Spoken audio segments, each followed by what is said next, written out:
All right, we're back here at Casa de Emmanuel. Here he is, State Representative Jim Christiana, the man that wants to be a U.S. Senator, has announced he'll run against Bob Casey next year. So we're going to talk about Washington politics with Mr. Christiana, and he will be with me on the radio this coming Friday at 1 o'clock. And then also joining me on Friday as I'm in for Mike Pintek in the 2 o'clock hour, Congressman Tim Murphy. And we're going to start the day off with our political analyst from KDK Radio, Bill Green. Will start it off right after the noon news with Joe DiStio.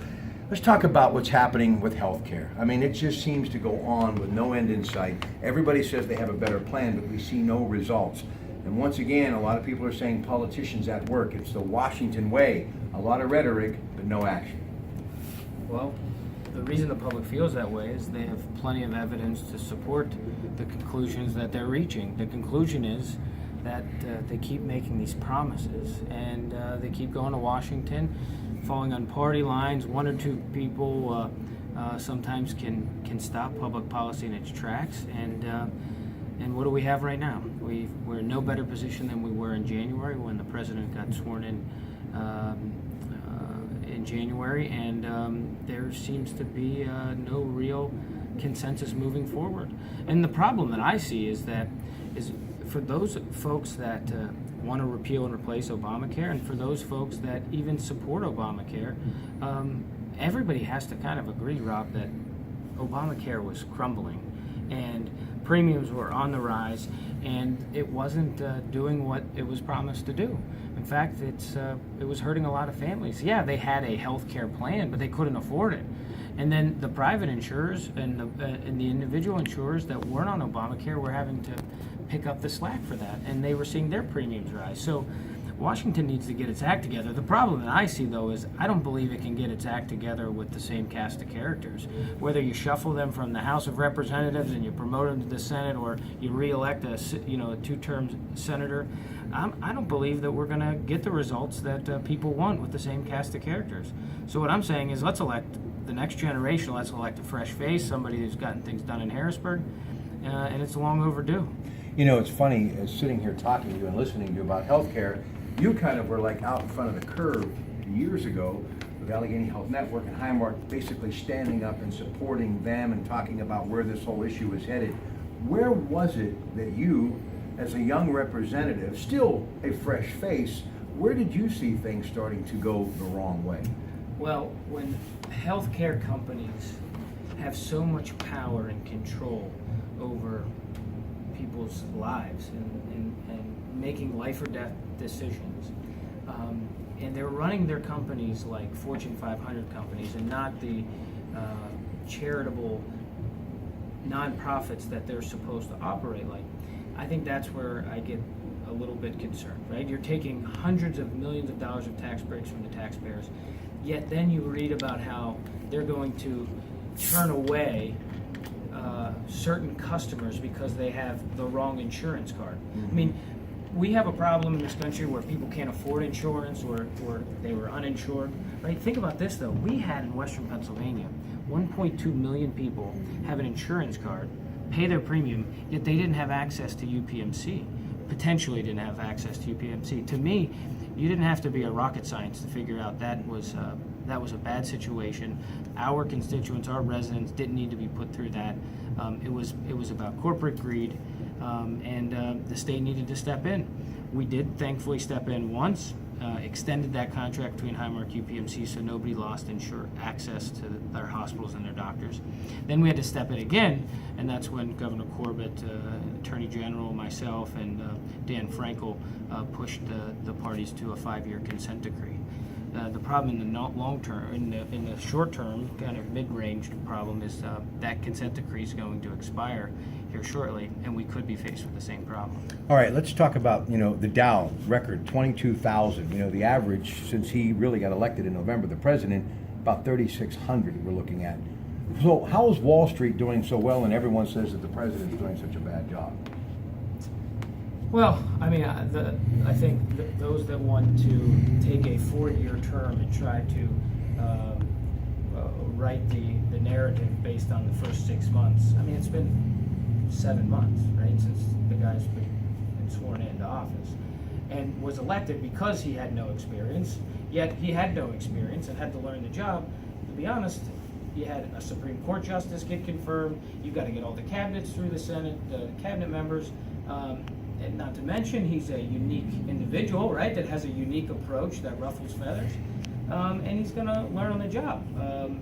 But it's been 7 months. The concern that I have is that the legislature, 10-year veterans sitting in the grand halls of the Capitol, they're not new to their job, yet they can't get their act together. That's what's weird about this and frustrating the American people is this guy's, he knows what he wants. He knows why he was elected. I mean, there's been no, you show me an election that had more attention than that election. Yet the veterans and the professionals in the House and the Senate can't get on the same page for tax reform. I mean, this should have been locked and loaded, ready to go, but same cast of characters that've been there a long time enjoy the status quo, unfortunately. All right, President, the next buzzword, tax plan, as healthcare was, hopefully we'll have better results, especially small business owners, because I know that is something you really have been trumpeting since being elected to the House here in Pennsylvania.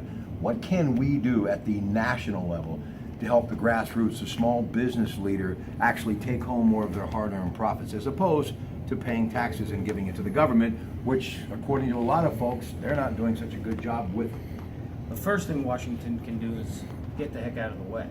I mean, to be honest, I don't think any small business is that's trying to make payroll or trying to make pizzas or sell coffee or cigars, whatever it is that they're doing to make their business run and hire people and to make it profitable, their problems aren't going to be solved in Washington. So what we need to do is to not over-regulate, overburden those small businesses when they're just trying to make a living and to keep their business successful and maybe even grow, and who knows, hire more people. I think that's what makes this country amazing, is that you should be able to start your own business rather easily. So the first thing Washington can do is try not to solve all the problems. Second thing is they got to control spending. Because ultimately, if we want to reduce tax rates, if that does affect small business, the taxes, the rate that they pay, they have to, if we're going to reduce those rates to put more money back in those business owners' pockets, it's by controlling spending. And I think that's the tough part. What any state capital, any government is going to struggle when you have some people that want to spend more and more and more money, yet some are trying to live within the government's means and operate more efficiently. So I think what we need from a small business standpoint is to get government shifted as local as possible.